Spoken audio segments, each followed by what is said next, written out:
Hello students, welcome to Ritesh online classes YouTube channel. दोस्तों, आप सभी का आज की इस वीडियो में एक बार फिर से बहुत बहुत स्वागत है। आज की इस एनसीईआरटी की क्वेश्चन आंसर की क्लास में हम यहाँ पे देखने वाले हैं, डिस्कस करने वाले हैं लोकतंत्र क्या है और लोकतंत्र क्यों। ये आपका क्लास 9th का एनसीईआरटी का चैप्टर है। तो यहाँ पे अगर आप लोगों को क्वेश्चन आंसर देखना है इस चैप्टर का कंप्लीट, तो पूरी वीडियो देखिएगा आप लोग। चैप्टर का नाम मैं पहले बता चुका हूँ, what is democracy and Y democracy. Detail में डिस्कस करेंगे इसको। अगर वीडियोस देखने के बाद अगर आप लोगों को हेल्प मिलती है इस वीडियो से, तो प्लीज़ वीडियो को लाइक करिएगा। ऐसी वीडियो डेली बेसिस पे देखने के लिए Ritesh online classes YouTube channel को सब्सक्राइब करके रखिए, साथ ही साथ बेल आइकन जरूर दबा के रखिए। तो अब देर नहीं करते हैं, चलिए स्टार्ट करते हैं। पहला क्वेश्चन यहाँ पे देखिए, पहला क्वेश्चन है, यहाँ पे 4 वाक्य, यहाँ पे कुछ सूचनाएं दी गई हैं। इन सूचनाओं के आधार पर आपको बताना है कि ये देश लोकतांत्रिक हैं, अलोकतांत्रिक हैं, या फिर नहीं बताया जा सकता कि ये लोकतांत्रिक हैं या फिर अलोकतांत्रिक हैं। तो पहला यहाँ पे सूचना दिया गया है देश क के बारे में। जो लोग देश के आधिकारिक धर्म को नहीं मानते, उन्हें वोट डालने का अधिकार नहीं है। ठीक है, किसी भी धर्म का अगर धर्म की बात कर दी जाए किसी देश में, तो आप खुद ही बता सकते हैं कि वो लोकतांत्रिक देश है या फिर अलोकतांत्रिक देश है। लोकतंत्र का मतलब ये होता है धर्मनिरपेक्ष होता है, किसी भी धर्म को ये बढ़ावा नहीं देता। दूसरा यहाँ पे पार्ट है, यानी कि ये अलोकतांत्रिक होगा। ठीक है, अलोकतांत्रिक हो जाएगा। दूसरा यहाँ पे डिस्कस करेंगे देश ख के बारे में। एक ही पार्टी बीते वर्षों से चुनाव जीतती आ रही है। तो ऐसा भी नहीं होना चाहिए कि कोई भी अगर देश है वो अपने आप को लोकतांत्रिक कह रहा है, तो लोकतांत्रिक देश होने का मतलब ये होता है कि वहाँ पे निरपेक्ष किसी भी मतलब इन्फ्लुएंस नहीं होना चाहिए चुनाव पे। कभी जनता के द्वारा यहाँ पे चुना जाना चाहिए किसी पार्टी को। तो अगर कोई ऐसी पार्टी है जो बार बार देश में कई वर्षों से जीतती चली आ रही है, तो वहाँ पे भी आप कह सकते हैं कि लोकतंत्र नहीं है।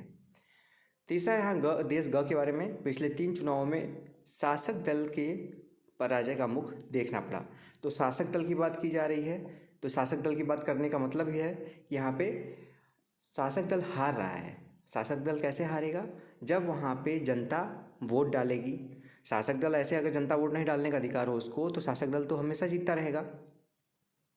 लेकिन यहाँ पे क्या है, पिछले 3 चुनाव में शासक दल के पराजय का मुख देखना पड़ रहा है, यानी हार का सामना करना पड़ रहा है शासक दल को। यानी कि जाहिर सी बात है कि उस देश में लोकतंत्र है। और चौथे देश की बात की जाए, देश घ के बारे में, यहाँ स्वतंत्र चुनाव आयोग नहीं है। तो जब स्वतंत्र चुनाव आयोग ही नहीं होगा, तो वहाँ पर लोकतंत्र हो ही नहीं सकता, तो अलोकतांत्रिक होगा। यहाँ पर मैंने आंसर लिख भी दिया है। देश क आपका अलोकतांत्रिक है। देश ख के बारे में हम कह नहीं सकते, क्योंकि यहाँ पे ज़रूरी नहीं कि कोई देश बार बार चुनाव कोई एक ही पार्टी जीत रही है तो वहाँ पे लोकतंत्र हो या नहीं हो। जरूर हो सकता है कि कोई जनता लोकतांत्रिक तरीके से ही एक पार्टी को बराबर जिताई जा रही है, ऐसा भी हो सकता है। तीसरा वाला जो बताया था यहाँ पे मैंने कि शासक दल को पराजय का मुख देखना पड़ रहा है, यानी कि यहाँ पे लोकतंत्र है। और चौथा अलोकतांत्रिक है, क्योंकि वहाँ पे चुनाव आयोग स्वतंत्र नहीं है। दूसरा क्वेश्चन है, यहाँ 4 अन्य देशों के बारे में कुछ सूचनाएं दी गई हैं। इन सूचनाओं के आधार पर आप इन देशों का वर्गीकरण किस तरह करेंगे? इनके आगे लोकतांत्रिक, अलोकतांत्रिक और पक्का नहीं है लिख के आप बताइए। अब यहाँ पे देखेंगे, आंसर मैंने यहाँ लिख रखा है पहले ही, लेकिन समझा देता हूँ आपको। देश च के बारे में बात की जा रही है। संसद सेना प्रमुख की मंजूरी के बिना सेना के बारे में कोई कानून नहीं बना सकती। तो बिल्कुल गलत बात है, यहाँ पे अलोकतांत्रिक हो जाएगा। यहाँ पे देखिए अलोकतांत्रिक है पहले का। दूसरा यहाँ पे देश छ के बारे में, संसद न्यायपालिका के अधिकारों में कटौती का कानून नहीं बना सकती।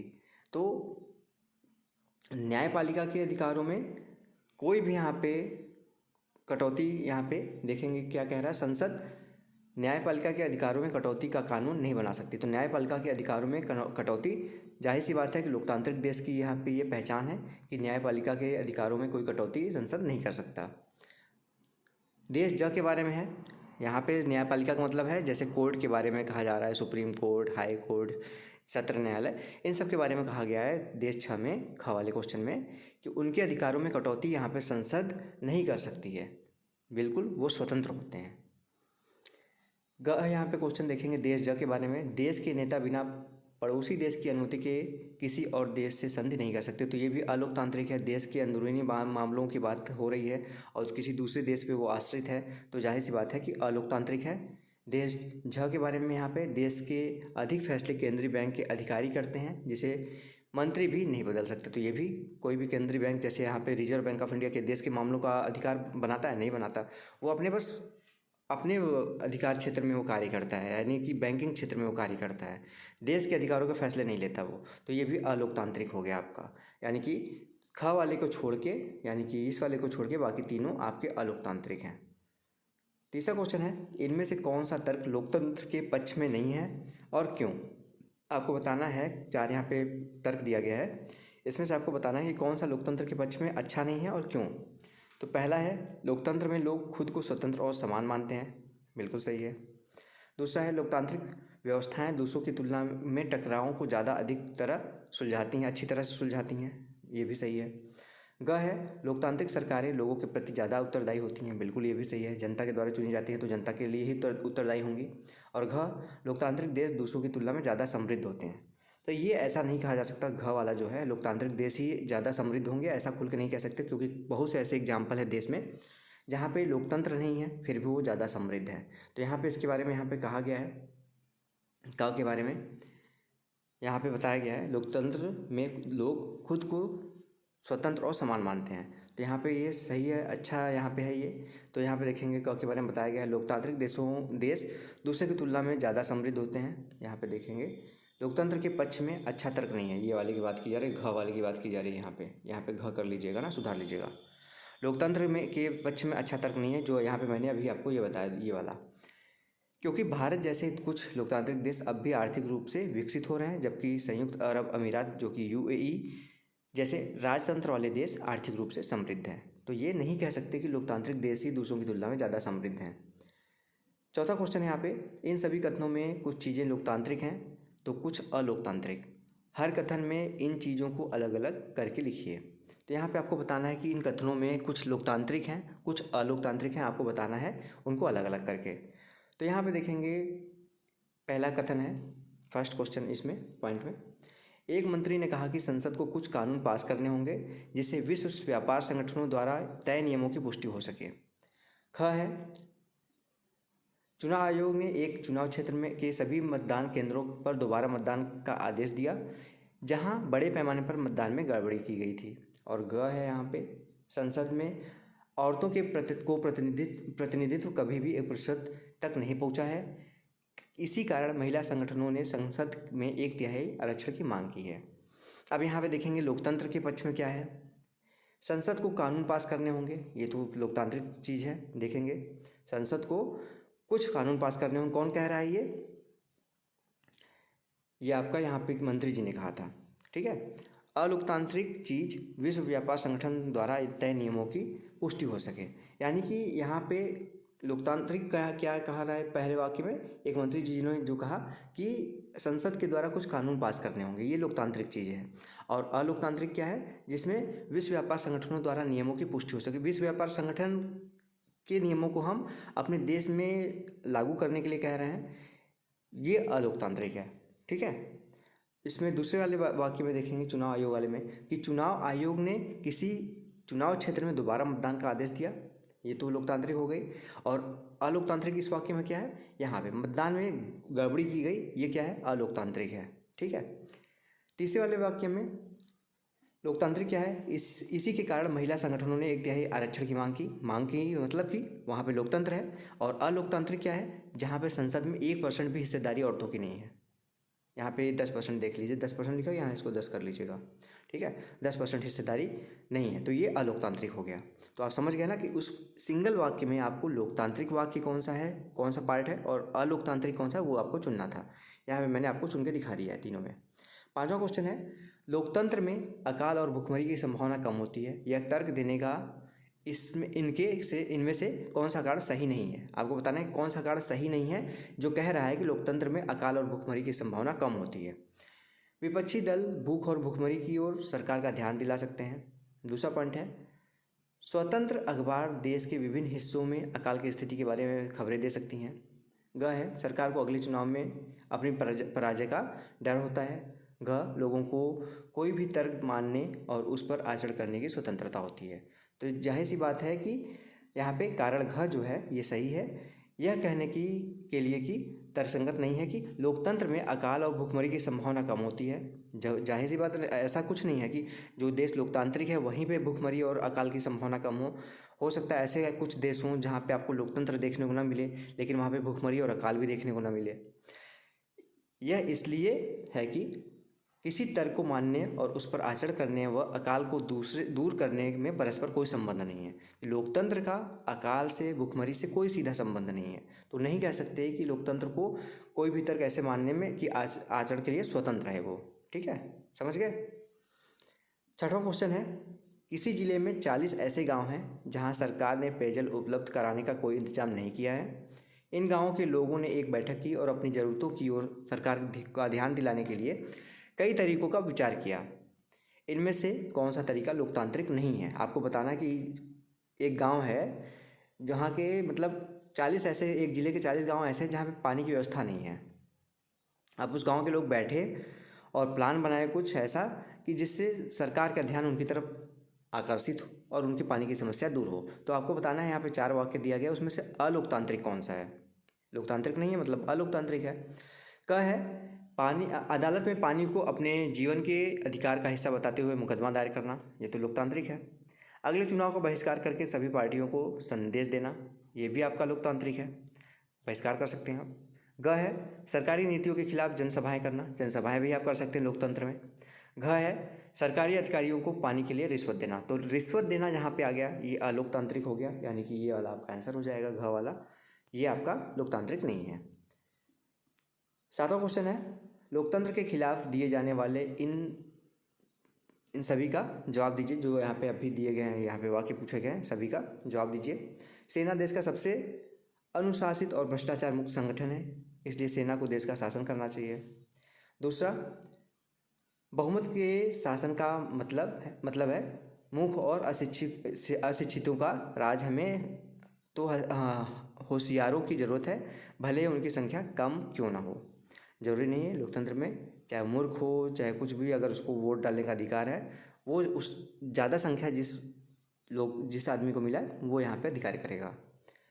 ग है, अगर आध्यात्मिक मामलों में मार्गदर्शन के लिए हमें धर्म गुरुओं की ज़रूरत होती है तो उन्हीं को राजनीतिक मामलों में मार्गदर्शन का काम क्यों नहीं सौंप दिया जाए, देश पर धर्म गुरुओं का शासन होना चाहिए। तो 3 यहाँ पे वाक्य दिए गए हैं, आपको बताना है यहाँ पे कि इनके बारे में क्या सही है क्या गलत है।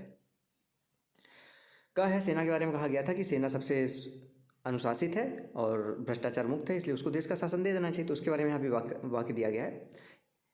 सेना देश की रक्षा के लिए महत्वपूर्ण है किंतु यह लोगों द्वारा निर्वाचित नहीं है, इसलिए यह एक लोकतांत्रिक सरकार का गठन नहीं कर सकती। बेशक सेना सबसे अधिक अनुशासित एवं भ्रष्टाचार मुक्त संगठन है, तथापि कोई भी यह गारंटी नहीं दे सकता कि सेना तानाशाह नहीं बनेगी, जैसे पाकिस्तान में आप देखने को मिल रहा होगा आपको। ऐसे शासन के अधीन नागरिकों के सभी मौलिक अधिकार छीन लिए जाते हैं। उदाहरण के लिए जनरल आगस्तो पिनोशे के शासन में के अधीन चिली आपका जो देश है वहाँ की जनता को काफ़ी कष्ट भोगना पड़ा था, इसलिए सेना को आप नहीं कह सकते कि देश का अधिकार दे देना चाहिए। दूसरा जो कहा गया कि बुद्धिमान लोग अगर कम हैं तो उनके द्वारा चुनी गई सरकार होनी चाहिए, मूर्ख और जो वैसे बंदे हैं जो मूर्ख हैं उनकी संख्या अगर अधिक भी है, उन्होंने सरकार चुन लिया है तो उसको नहीं बनना चाहिए, तो ऐसा नहीं होना चाहिए। देखिए यहाँ पे है, सभी लोग कुछ सीमा तक समझदार हैं। सार्वभौम वयस्क मताधिकार सिद्धांत के अनुसार हमारे देश में 18 वर्ष से अधिक आयु के सभी लोगों को मतदान का अधिकार है। जिसको अधिकार है वो जिसको चुनेगा उसकी सरकार बनेगी। समाज के कुछ वर्गों की अनदेखी करना अनुचित होगा। तीसरा क्या था, धर्म गुरुओं के बारे में बोला गया था। तीसरा कथन खतरनाक है, राजनीति में धर्म को शामिल करने से गंभीर विवाद पैदा हो सकते हैं, क्योंकि भारत जैसे कई धर्मों के देश में अपनी विचारधाराओं में पारस्परिक मतभेदों के कारण धर्म गुरु विनाश का कारण बन सकते हैं। कहेंगे कुछ धर्म के लोग कहेंगे हम इस धर्म गुरु को मानते हैं, कुछ धर्म के लोग कहेंगे हम इस धर्म गुरु को मानते हैं, तो वहाँ पे लड़ाई छिड़ सकती है। विश्व इतिहास में अभी तक किसी भी धार्मिक राजनेता द्वारा चलाई जा रही सरकार सफल सिद्ध नहीं हुई है। धर्म को किसी भी देश के राजनीतिक मामलों में दखल नहीं देना चाहिए। तो ये तीनों वाक्य को यहाँ पे समझा दिया मैंने। 8वां क्वेश्चन है, इनमें से किन कथनों को आप लोकतांत्रिक समझते हैं और क्यों? आपको बताना है, 3 कथन दिया गया है, इसमें से आपको बताना है कौन सा लोकतांत्रिक है कौन सा अलोकतांत्रिक है। बेटी से बाप, मैं शादी के बारे में तुम्हारी राय सुनना नहीं चाहता, हमारे परिवार के बच्चे कभी वहीं शादी करते हैं जहाँ माँ बाप तय कर देते हैं। तो ये अलोकतांत्रिक हो गया, ये लोकतांत्रिक तो है नहीं। दूसरा है छात्र से शिक्षक, कक्षा में सवाल पूछकर ध्यान मत बटाओ, ये भी लोकतांत्रिक है। कक्षा में सवाल नहीं पूछेगा बच्चा तो कहाँ पूछेगा। अब जैसे आप मुझसे कमेंट बॉक्स में सवाल पूछ सकते हैं, मैं आपको हमेशा बताऊंगा। ग है अधिकारियों से कर्मचारी कह रहा है हमारे काम करने के घंटे कानून के अनुसार कम किए जाने चाहिए। अब यहाँ पे कानून की बात की जा रही है, तो यहाँ पे देख लीजिए, अभी मैं समझा देता हूँ आप लोग को। पहला कथन अलोकतांत्रिक है क्योंकि लड़की को उसकी अपनी शादी के बारे में राय व्यक्त करने के अवसर से वंचित किया जा रहा है। यह कथन लोकतंत्र सापेक्ष नहीं है क्योंकि बेटी को अन्य लोगों द्वारा उसकी इच्छा के विरुद्ध शादी करने के लिए बाध्य नहीं किया जाना चाहिए। उस लड़की को ही अपने पति के साथ पूरा जीवन गुजारना है, इसलिए अपना पति चुनने के लिए उसे पूरी स्वतंत्रता दी जानी चाहिए। यानी कि पहला वाला क्या था, अलोकतांत्रिक था। दूसरा भी अलोकतांत्रिक जो शिक्षक छात्र को बोलता है, मैंने बताया था आपको। दूसरा कथन अलोकतांत्रिक है क्योंकि छात्र को प्रश्न पूछकर अपना संशय दूर करने के अधिकार से वंचित किया जा रहा है। यह अलोकतांत्रिक नहीं होगी यदि कोई छात्र अपने अध्यापक से प्रश्न करे। ठीक है, प्रश्न कर सकते हैं आप। सबसे अच्छी चीज़ तो जो एक अध्यापक कर सकता है वह यह है कि छात्रों से कहे कि कक्षा समाप्त होने के उपरांत बच्चे प्रश्नों का उत्तर जान सकते हैं, किंतु उसे छात्रों के प्रश्न के उत्तर देने चाहिए। उसको अलग से समय दे दीजिए कि बस मैं पढ़ा लेता हूँ, फिर आपको 10-5 मिनट दे दूंगा, आप प्रश्न पूछ लीजिएगा आप सब। इस तरीके से करना चाहिए। अब तीसरा कथन क्या था, जो कानून की मदद लेगा, वो लोकतांत्रिक था, मैंने बताया था आपको। तीसरा कथन लोकतांत्रिक है क्योंकि यह ऐसे नियम या कानून की मांग करता है जो कर्मचारियों के लिए लाभप्रद हो। कर्मचारी सदैव ही कानून मानकों के अनुसार अपने अधिकार से किसी चीज़ का अनुरोध या मांग कर सकते हैं, अतः यह कथन लोकतांत्रिक मूल्यों का सापेक्ष है। 9वां क्वेश्चन है, एक देश के बारे में निम्नलिखित तथ्यों पर गौर करें और फैसला करें कि आप इसे लोकतंत्र कहेंगे या नहीं। अपने फैसले के पीछे तर्क भी बताना है आपको। पहला है देश के सभी नागरिकों को वोट देने का अधिकार है और चुनाव नियमित रूप से होते हैं। दूसरा, देश की अंतर्राष्ट्रीय एजेंसियों से ऋण लिया, ऋण के साथ यह शर्त जुड़ी हुई थी कि सरकार शिक्षा और स्वास्थ्य पर अपने खर्च कम करेगी। ग है लोग 7 से ज़्यादा भाषाएं बोलते हैं पर शिक्षा का माध्यम सिर्फ एक भाषा है जिसे देश में 52% लोग बोलते हैं। घ है सरकारी नीतियों का विरोध करने के लिए अनेक संगठनों ने संयुक्त रूप से प्रदर्शन करने और देश भर में हड़ताल करने का आह्वान किया। सरकार ने उनके नेताओं को गिरफ्तार कर लिया। और अंग है यहाँ पे, देश के रेडियो और टेलीविज़न चैनल सरकारी हैं। सरकारी नीतियों और विरोध के बारे में खबर छापने के लिए अखबारों को सरकार अनुमति लेनी पड़ती है। तो यहाँ पे देखेंगे सबके बारे में। एक देश लोकतांत्रिक है अगर वहाँ पे बराबर इंटरवल में चुनाव हो रहा है, क्योंकि देश के सभी नागरिकों को मतदान का अधिकार है और नियमित रूप से चुनाव हो रहे हैं। अब ख वाले देखिए, ख वाला भी लोकतांत्रिक है। लोकतंत्र नागरिकों की गरिमा में बढ़ोतरी करता है। एक लोकतांत्रिक सरकार नागरिकों के कल्याण के लिए कार्य करती है। शिक्षा एवं स्वास्थ्य पर खर्च में कमी करना लोगों के लिए कल्याणकारी नहीं होगा, इसलिए ऐसे देश को लोकतांत्रिक नहीं कहा जा सकता, क्योंकि कोई भी लोकतांत्रिक देश शिक्षा एवं स्वास्थ्य पर खर्च करने में कमी करने में सहमति कभी नहीं लेगा।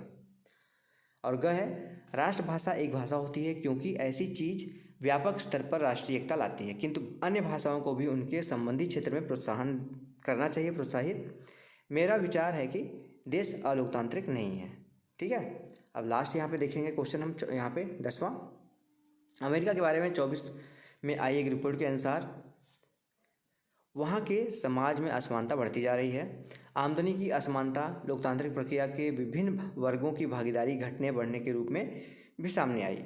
इन समूहों की सरकार के फैसले पर असर डालने की क्षमता भी इससे प्रभावित हुई।